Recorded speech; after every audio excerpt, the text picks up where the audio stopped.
لەم مودەیە نزیک بە 9 ملیار دینار لێرە هاوکاری زیان پێگەشتوانی ناحیەی شۆڕشمان کرد بە فەزڵی خوا و منەتی خوای پەروەردگار پاشان بە هیمەتی خوا پێداوان ئەوەی کە لەم مودەیە بۆ خزمەت کەسوکارەکەمان کردومانە لە ناحیەی شۆڕش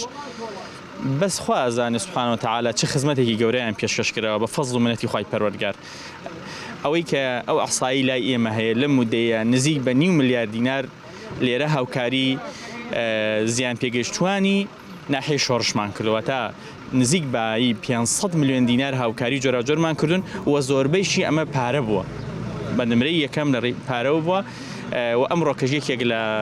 کارەکانمانە کە بریتیە لە پێداویستی و ڕاخەر و پێداویستی ناوماڵ کە لە نووسنگی سەرەکی دەستگای بەخشینەوە گەشتوێتە ئێرە سوپاس بۆ خێرخوازان خوا لێیانی قبوڵکە سوپاس بۆ هەر کەسێک کە بەس ڕێگەیەک هاوکارمان بووە سوپاس بۆ ئەو شۆفێرانی بێ بەرامبەر شتەکانمان بۆ گوازنەوە سوپاس بۆ برای گەورم کە حاج جیبراییل و دەستگای بەخشین کە ڕۆڵی زۆر گەورەیان هەیە هی هاوکارەکانیان هی هاوڕەکانیان خوا لێیان قبوڵکە خوا بخاتای تەرازوی چاکەیە